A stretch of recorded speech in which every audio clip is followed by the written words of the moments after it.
నమస్తే అండి. ఈరోజు నేను చాలా టేస్టీగా సింపుల్గా నా స్టైల్లో పప్పు తోటకూర చేస్తున్నానండి. ముందు 300 గ్రాముల పప్పు కుక్కర్లో ఉడకబెట్టుకున్నానండి. కొద్దిగా ఉడికిన తర్వాత వేసుకుంటే బాగా ఉడుకుద్దండి. విజిల్ పెట్టుకున్న తర్వాత సగం పై పప్పు ఉడికిందండి.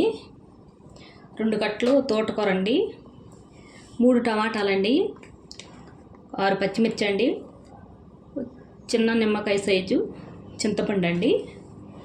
ఇవన్నీ వేసేసుకుందాం.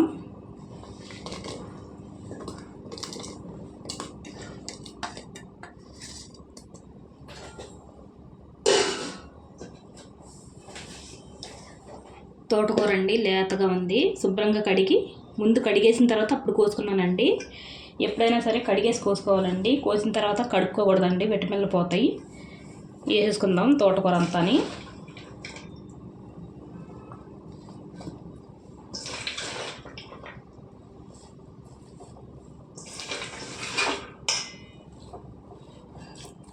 ఇప్పుడు తోటకూర కూడా చాలా బాగుంటుందండి. శీతాకాలంలో ఏ ఆకుకూరైనా బాగుంటుందండి.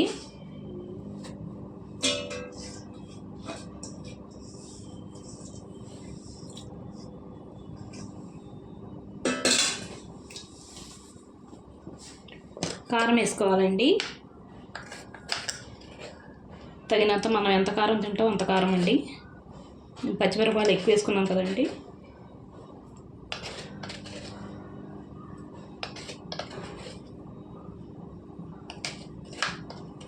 ఈ కారం కొద్దిగా తక్కువ ఉందండి, అందుకని నేను కొద్దిగా ఎక్కువ వేసుకుంటున్నాను. కారం ఎక్కువ ఉంటే కొద్దిగా తక్కువ వేసుకోండి. విజిల్ పెట్టి 3 విజిల్స్ వేసుకుందామండి.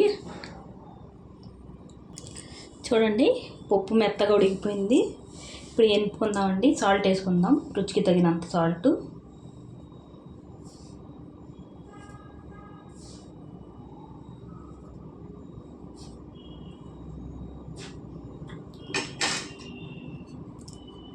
ఎనిపి తాలింపు పెట్టుకుందామండి. దీంతో పప్పు తాలింపు పెట్టుకుంటాను. నూనె పెట్టుకున్నానండి. ముందు మిరపకాయలు వేపుకుంటానండి. ఇలా నంచుకుంటాను కండి, చాలా బాగుంటాయి ఈ పప్పులోకి మిరపకాయలు. మిరపకాయలు తీసేసుకున్నానండి. ఇందులో ఆవాలు వేసుకుందాం.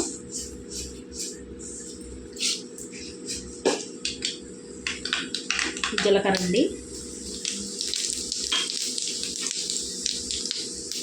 ఎండుమిరపకాయలండి 3,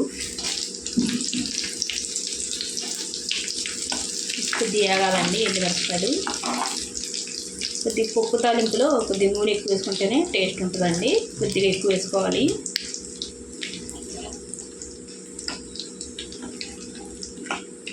ఇది తినేవాళ్ళు ఉంటే ఎండుమిరపకాయలు కూడా తినొచ్చండి, చాలా టేస్టీగా ఉంటాయి తాలింపులో. అది బాగా వేపుకోవాలి. ఎల్లుల్లిపాయలు వేసుకుందామండి. ఒక 5-6 వేసుకున్నామండి ఎల్లుల్లిపాయలు.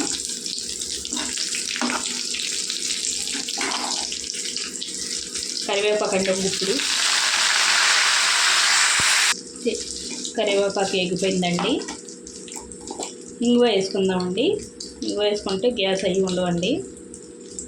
వేసుకునే వాళ్ళు వేసుకోవచ్చండి, వేసుకోలేని వాడు వేసుకోపోయినా పర్లేదు.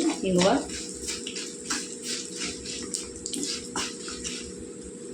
మంచిదండి ఇంగువ వేసుకుంటే.